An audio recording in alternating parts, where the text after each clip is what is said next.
Sebelumnya, ini kita nanti ada kuis untuk penonton semuanya, yang nanti hadiahnya akan mendapatkan kaos Inclusive Bell. Nah, Mantap. untuk itu silakan kepada Mas Joni untuk memberikan pertanyaannya. Oke, baik. Pertanyaannya adalah, gambar apa yang dielus-elus oleh salah satu Pak Guru yang meraba huruf Braille? Nah, itu ada itu di perbincangan kami. Silahkan dicari. Nanti pokoknya satu orang yang benar akan diacak untuk mendapatkan hadiah tersebut.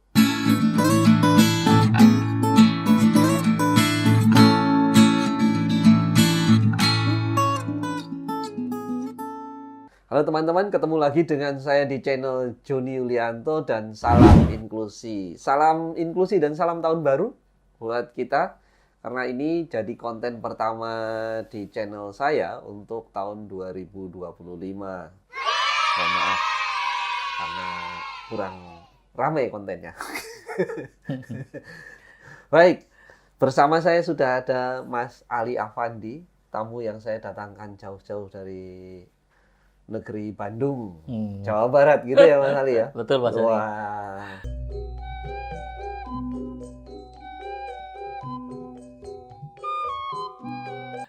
Dan ini spesial karena edisi hari ini kita akan berdiskusi dengan Mas Ali tentang Braille.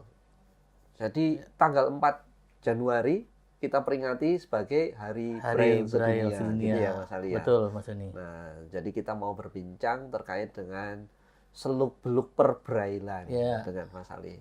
Mas Ali, kenalan dulu dong. Siap. Apa ini? Saya Ali Afandi. Oh iya. Ya. Terus asli tadi sudah Mas Joni dari Bandung ya. Iya.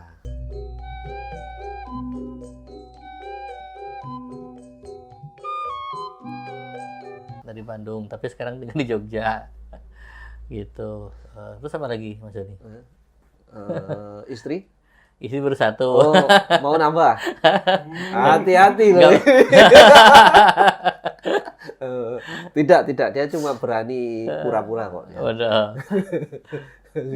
Gitu. Ya, Mas Ali ini adalah salah satu yang disigap berperan sebagai pengelola unit Braille ya. Braille, Mas Ali, betul, ya? Mas Ali. Ya. Betul. Nah, tapi selain disigap, nah, banyak kesibukan yang juga dilakukan oleh Mas Ali. Bisa diceritakan mungkin. Sibuk aja. Kalau di luar sigap ya biasa sih mungkin di kemasyarakatan lah ya. Kemasyarakatan ya apa ya?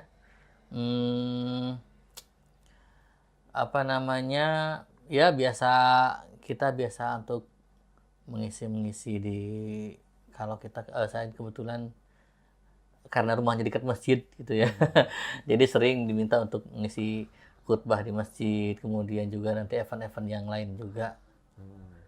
Kori. Ya, sedikit-sedikit kori juga gitu Mas. Jadi ya, silakan teman-teman yang membutuhkan kori berkontak dengan Ali melalui saya. Nanti manager. Ke saya 70%. Manajer. Tidak. Nanti saya share kontak media sosialnya Mas Ali. Siap Mas Joni. Oke, sip. Nah, kembali ke topik tentang Braille. Ini 4 Januari itu kan selalu kita peringati sebagai Hari Braille Sedunia. Iya, betul. Nah, menurut Mas Ali, Braille itu sebenarnya bagaimana sih? Kan banyak masyarakat yang kurang memahami ya. Masih kita juga mungkin sekarang semakin sedikit menemukan Braille di lingkungan masyarakat umum, terlebih dengan banyaknya teknologi yang sudah ada gitu. Nah, jadi kita mau berbincang sedikit tentang Jani awal mulanya Braille itu bagaimana sih? Gitu. Ya. Atau sebelum ke sejarah Mas Ali? Sebelum ke sejarah, Mas Ali bisa menjelaskan mungkin untuk masyarakat yang mungkin belum pernah tahu huruf Braille itu sebenarnya apa toh? Ya. Jadi huruf Braille itu apa namanya huruf yang memang dikhususkan untuk teman-teman yang apa namanya mengalami eh, ke tunanetraan atau yang untuk teman-teman yang difabel netra seperti itu. Dinamakan huruf Braille itu kan dulu ini ya dari seorang tokoh Prancis ya, kalau Louis Braille, saya gitu dinamakan huruf Braille.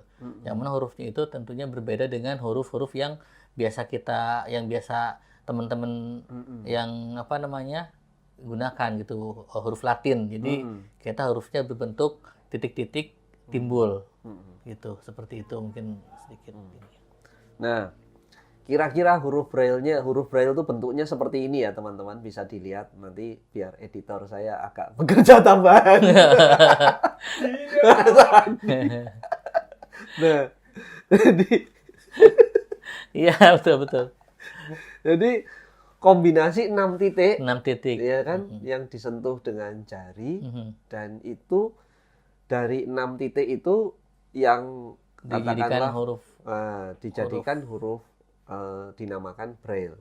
Dia kan jadi kalau teman-teman bisa membayangkan 3 vertikal dan berjajar ke samping 2 gitu ya. Jadi 6. 3 vertikal, 1, 2, 3, sebelahnya 4, 5, 6. Betul. Nah, kalau full itu 6, tapi setiap huruf itu nggak selalu 6. Setiap huruf bisa jadi ada yang 1 titik, yang 2 titik, 3 titik, 4 titik gitu. Jadi pokoknya kombinasi dari 6 titik itu yang tersedia itu bisa menjadi A, B, C sampai Z. Angka 1 sampai 0 dan semua simbol-simbol bacaan itu ada. Betul. Dahsyat teman-teman. Kira-kira kalau orang awas belajar Braille berapa menit? Bisa. Begini, kalau yang saya pernah alami untuk mengajarkan teman-teman itu sebetulnya cepat, Mas Joni. Mungkin setengah jam bisa tuh. Setengah jam bisa, tapi dengan cara mereka mungkin melihat rumus ya. Tapi untuk itu kan harus hafal sebetulnya, harus hafal. Dari mulai A, titik 1, B, 1, 2 dan sampai itu harus hafal. Tapi kalau misalnya cuma melihat aja mungkin setengah jam bisa itu. Bisa membaca. Mengikuti rumus ya? Iya. Tapi kalau sampai menghafal ya itu mungkin itu tergantung masing-masing ya. Amal dan perbuatan. Yang amalnya seperti Pak Ali ya cukuplah. Dekat-dekat dengan Al-Quran. Yang amalnya seperti saya ya lebih cepat. Lah itu. Oke. Nah itu kira-kira huruf Braille teman-teman. Jadi diraba ya Mas Ali ya? Pasti diraba. Diraba kalau kita, tapi kalau teman-teman yang awas kebanyakan sih dilihat ya. Kalau untuk diraba mereka masih jarang-jarang yang apa ya, peka gitu, biasanya menggunakan penglihatan kalau teman-teman. Oke. Nah, soal sejarah Mas Ali, bagaimana sejarah? Kalau yang saya sedikit yang pernah saya dengar sejarah Louis Braille, sejarah Braille itu ya itu pertama dari seorang Louis di Perancis. Beliau itu kalau tidak salah seorang tentara. Kemudian setelah itu mengalami kecelakaan sehingga penglihatannya berkurang, bahkan mungkin hilang penglihatan. Akhirnya Louis Braille itu kalau saya tidak salah itu membuat titik-titik, dan kalau dulu tuh tidak hanya 6 titik kalau nggak salah ada. Jadi kalau dulu itu bentuknya jadi bentuk huruf Latin tetapi dibuat timbul gitu loh, timbul dengan titik-titik, tapi akhirnya ya berproses selama beberapa lama, kemudian jadi 12 titik. Nah, terus kemudian berproses lagi, akhirnya disetelahnya jadi 6 titik. Seperti itu kalau yang pernah saya. Nah itu dia, dan ini saya coba sambil searching ini ya di internet ini. Saya tidak pakai Braille karena Braille-nya lupa nggak di print. Nah, jadi ya menambahkan saja dari Mas Ali. Jadi namanya Louis Braille itu yang menjadi penemu huruf Braille. Betul. Yang sampai sekarang ini. Dia itu lahir di Prancis tahun 1809. Jadi sekarang sudah berapa tahun tuh kira-kira? 116 100 tahun yang lalu.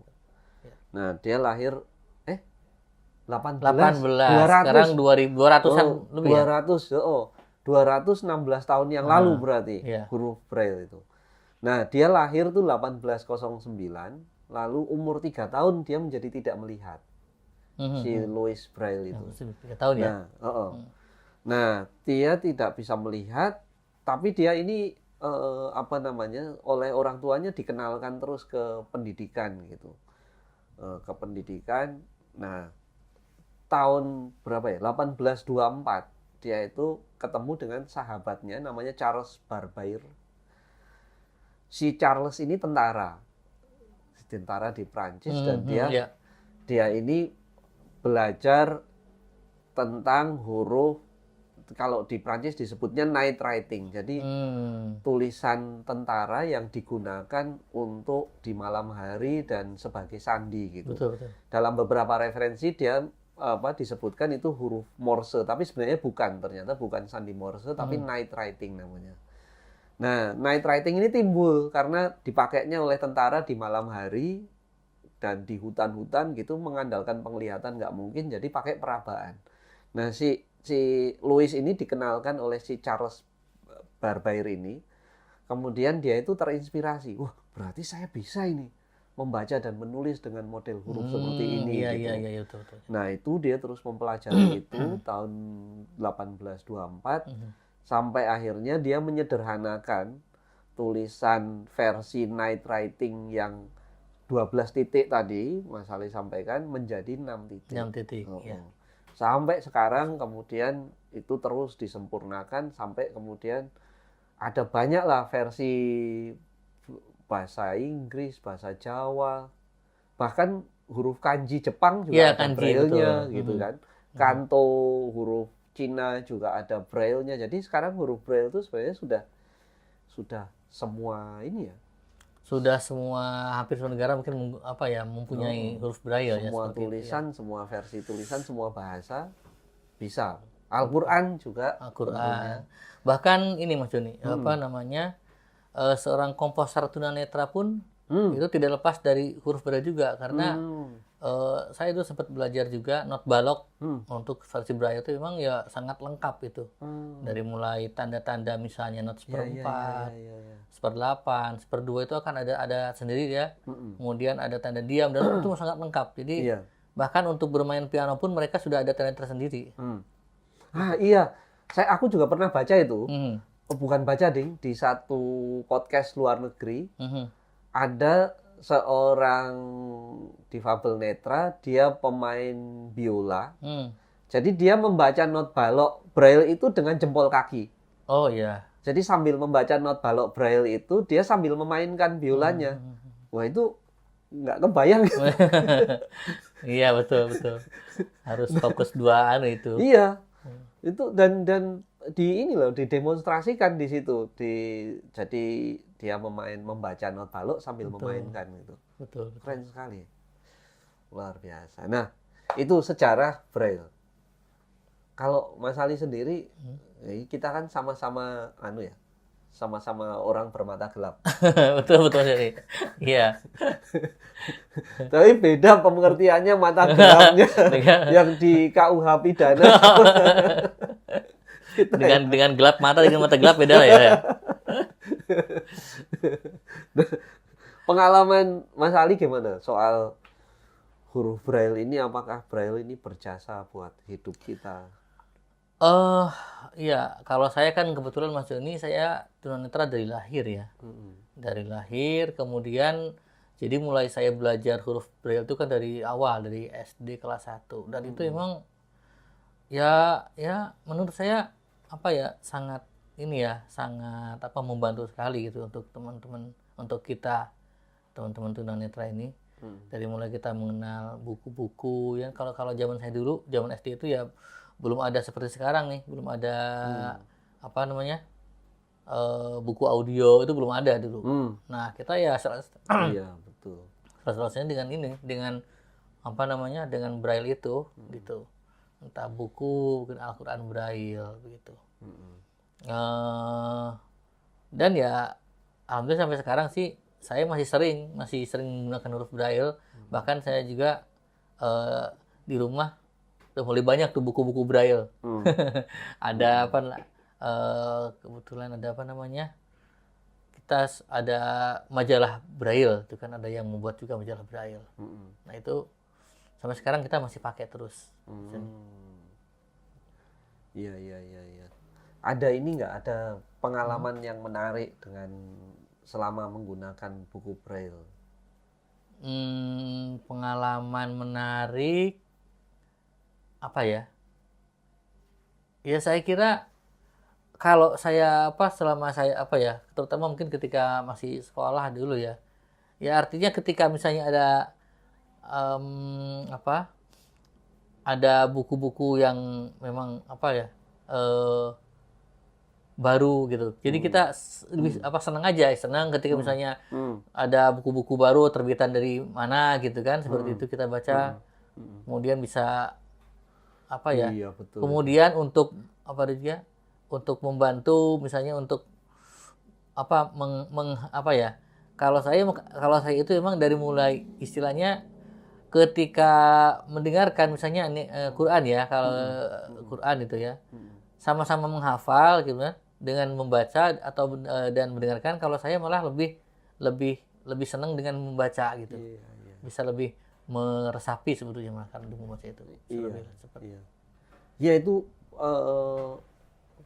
banyak kawan juga yang menyampaikan seperti itu ya. Membaca itu nggak bisa tergantikan. Betul. Artinya walaupun informasinya sama, ketika dibacakan itu kan semuanya lewat begitu saja gitu. Betul. Kalau misalnya saya dibacakan oleh seseorang misalnya atau audiobook ya, itu ya sudah begitu selesai dibacakan Kayak cuma lewat gitu ya. Cuma lewat. Tapi kalau membaca itu kan kita tahu tulisannya bagaimana, iya, betul. kemudian sensasi membaca itu kan misalnya kita menangkap hurufnya, terus kadang-kadang kalau kita pingin misalnya sambil juga mengucapkan misalnya, kadang-kadang kan lebih khusyuk ya. Betul. Membaca itu kemudian sambil diucapkan walaupun cuma umi-umi gitu. Apalagi saya yang kalau belajar tuh saya lebih suka selalu berbunyi. Jadi memang mulut itu harus berbunyi gitu ya. Nah itu lebih enak kalau membaca braille, jadi tidak tergantikan memang sebetulnya. Ya. Saya punya pengalaman lucu nih. Jadi kan huruf braille itu kan bisa ditulis di kertas apapun tuh. Iya, betul. Nah, jadi dia nggak harus buku tulis. Kalau teman-teman kan yang tidak menggunakan huruf braille, kalau mau ke sekolah harus punya buku tulis. Nah kan nggak punya harus beli. Lah itu kalau itu saya juga sama kan? itu. Nah, kalau kita Betul kan itu. kita nggak harus beli majalah, itu gitu, betul. bekas-bekasan, kita bisa pakai itu untuk nulis huruf Ya, braille. jadi teringat itu pengalaman itu. Jadi Pak Ali mengingat dulu masa atau lalu. saya dulu yang cerita? Iya, monggo. Jadi dulu. Kayaknya hampir sama deh, saya itu udah bisa beda itu, kayaknya hampir sama deh itu. Nah, jadi suatu ketika saya itu ada pelajaran sejarah waktu SMA itu. Ada pelajaran sejarah. Nah, saya nulis dengan huruf braille. Kan nulisnya gini. Pakai Riglet gitu. Nah, nanti Riglet tuh kayak gini gambarnya teman-teman. Nanti akan muncul.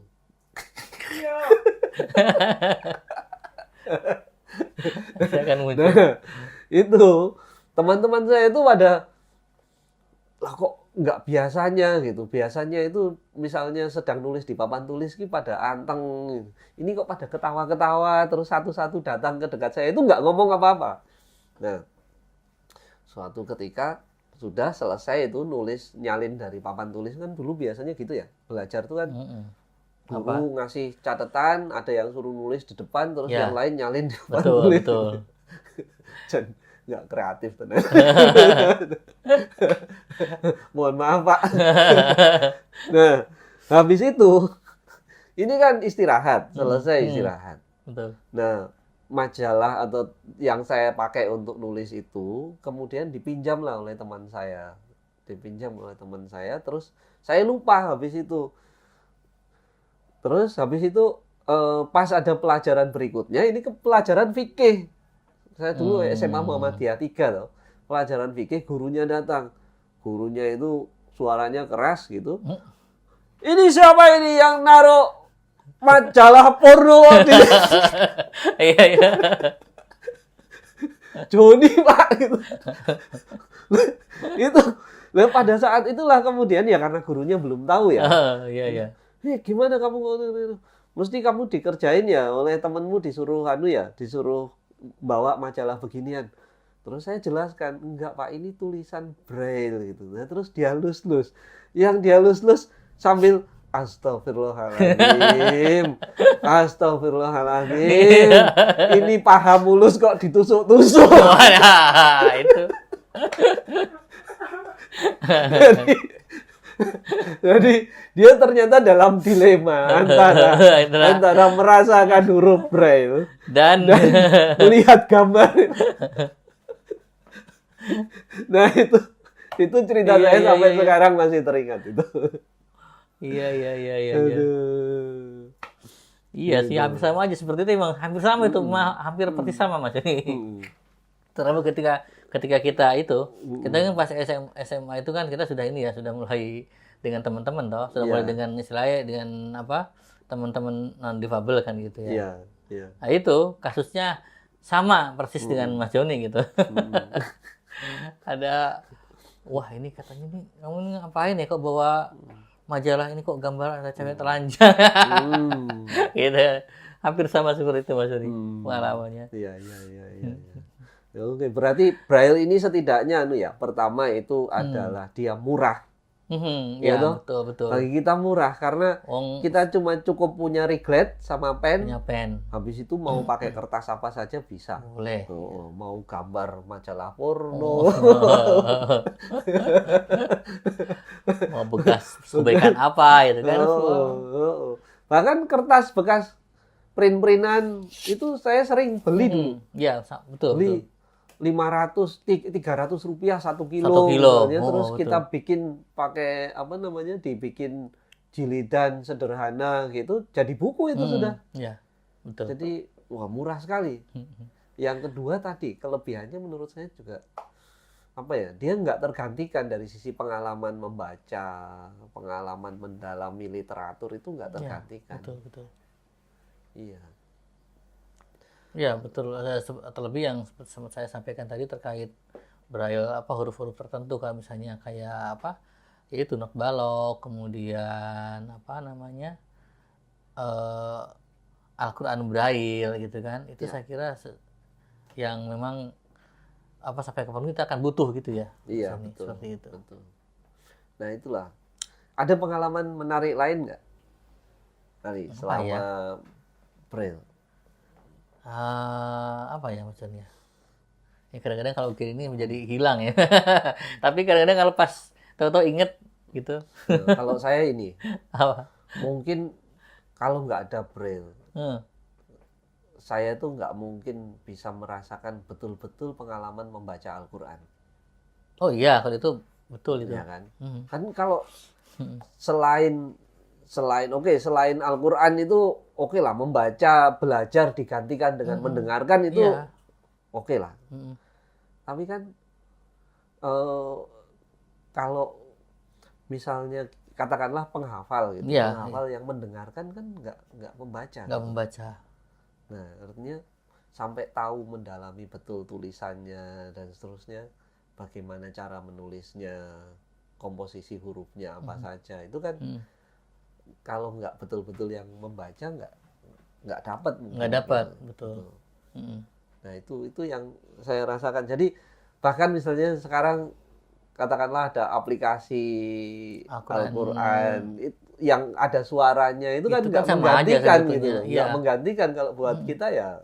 Itu intinya menurut saya kita bukan membaca, sama-sama mendengarkan juga itu, karena kan ada kan Al-Quran yang ini ya, yang sekarang kan teman-teman itu sekarang pada Al-Quran digital braille. Nah itu sebetulnya pada intinya kita hanya mendengarkan saja, tapi kan itu bisa misalnya kita mau mendengarkan per kata, per ayat gitu aja sebetulnya sih. Iya, betul. Tapi ada nih, saya punya cerita lucu lagi dengan Braille. Apa itu maksudnya? Ini saya cerita, tapi semoga adik-adik yang muda-muda jangan meniru ya. Mesti tentang contekan sih. Ya kurang lebih Nah. seperti itu. Jadi ada dua ceritanya nih. Ada dua. Yang pertama, ada satu teman saya yang tidak difabel, yang setiap hari rajin membacakan saya di sekolah waktu SMA dulu itu. Dia pinter Braille. Dia belajar betul Braille sampai tusing dia bisa. Oh iya. Nah, dan dia itu pinternya, dia bisa membaca positif negatif. Jadi teman-teman yang nggak tahu, negatif itu maksudnya kalau huruf Braille itu kalau nulis manual itu kan ditusuk ya dari atas ini, ditusuk, dilubangi. Nah, kelihatan lubangnya dari atas. Nah, itu versi negatifnya itu. Betul, Itu membacanya betul. dari kanan. Dari kanan. Dari kanan. Karena nulisnya dari kanan juga. Nah, setelah jadi tulisannya ini dibalik gini. Yang tadinya nulisnya dari kanan gini, membacanya dari kiri begini. Betul. Nah, yang tadinya tusukan munculnya menjadi pentulan. Nah, ini versi positifnya. Nah, teman saya ini bisa membaca positif negatifnya. Kalau negatif dia lihat, kalau positifnya dia raba. Jagoan ini. Kami satu band dulu. Nah, tapi selain soal Braille dan lagu, itu semuanya pokoknya susah buat dia belajar itu. Dia bisa mempelajari drum, mempelajari Braille cepat. Ini liyane kuwi susah. Waktu Eptanas nyontek. Jadi dia duduk di belakang saya karena kami selisih 1 nomor absen. Dia duduk di belakang saya dan dia itu hanya kadang-kadang berdiri dari tempat duduknya untuk melihat lubang riglet itu. Iya betul. Itu dia bisa baca. Nem kami selisih 2. Gara-garanya dia nggak bisa menyontek rumus matematika karena saya nggak ajari rumus matematika. Iya betul itu. Itu satu. Jadi memberi manfaat ini untuk teman yang lain. Yang kedua, dulu tuh, nah ini saya juga astagfirullahaladzim. Waktu ada sesi hafalan nih ceritanya. Waduh lah ini. Sesi hafalan. Huruf Braille itu kan nggak perlu dilihat ya. Dan nggak perlu harus kelihatan kan. Nah, meja zaman dulu itu kan pakai meja laci, sekolah kan? ada lacinya. Ada lacinya. Laci. Nah, Pas giliran saya sudah tahu hadisnya apa yang saya suruh baca itu. Nah, saya karena belum hafal, saya buka hadisnya di dalam laci. Saya baca dari laci. Lancar nih. Lancar, ya. Dapat nilai 100. Wah, itulah ya, Itu. ke anu apa ya, Pak. Berarti Braille banyak kemudorotan. Oh, banyak manfaat. Banyak manfaatnya. Itu. Tapi jangan ditiru ya, yang dua itu jangan ditiru. Itu untuk masa lalu saja itu. Iya. Kamu ada yang mau ditambahin nih? Kayaknya hampir sama-sama deh Mas Joni itu. Wah, nanti kalau tapi malah mengulang lagi. Soalnya sama itu persis itu. Kejadian saya pas zaman di SD, zaman di SMP memang ya masalah contek-menyontek. Wah, itu Masya Allah itu ada. Iya. Luar biasa dengan Braille itu kadang-kadang. Betul. Tapi intinya kita generasi yang sekarang ini mungkin punya ijazah SMA, punya ijazah perguruan tinggi, itu pasti sangat berterima kasih pada Braille ya. Oh betul, sangat Mas Joni. Iya, karena semua pengetahuan dasar yang kita punyai semuanya dari sana. Iya. Oke, Mas Ali ada yang mau disampaikan terakhir? Mungkin ini ya terkait dengan peringatan ini ya, Hari Braille sedunia ini. Saya kira ini menjadikan momentum kita untuk kembali meningkatkan giroh semangat teman-teman, khususnya mungkin teman-teman tunanetra untuk mempelajari huruf Braille gitu. Karena untuk sekarang kan terkesan bahwa dengan adanya kemudahan-kemudahan yang yang ada, itu teman-teman cenderung sedikit mungkin enggan untuk belajar huruf Braille. Sementara di sisi lain pada Braille itu menurut saya sangat perlu kita pelajari karena ada hal-hal tertentu yang memang kita membutuhkannya seperti itu Mas Joni. Jadi untuk momen apa istilahnya Hari Braille ini ya mudah-mudahan teman-teman bisa kembali mungkin apa ya apa ya istilahnya ya untuk lebih meningkatkan atau semangat untuk mempelajari huruf Braille itu. Ya. Dan untuk teman-teman yang bukan difabel netra, saya rasa penting untuk mengetahui, memahami keberadaan Braille sebagai salah satu huruf alternatif yang juga digunakan oleh teman-teman difabel netra. Karena siapapun Anda bekerja di lembaga pendidikan kah, di lembaga penyedia layanan publik kah, ini penting juga untuk memikirkan penyediaan layanan itu untuk memudahkan informasi bagi teman-teman difabel netra. Mungkin kita tutup dulu, Pak Ali. Siap, Mas Joni. Baik, terima kasih teman-teman. Semoga diskusi ngalor ngidul kami bermanfaat. Teman-teman yang belum subscribe, silahkan subscribe. Dan mohon dibantu untuk memperbesar channel ini dengan men-share kepada semuanya saja, pacar kalian, teman kalian, dan semuanya. Terima kasih. Semoga bermanfaat dan kita tutup. Salam inklusi. Salam inklusi.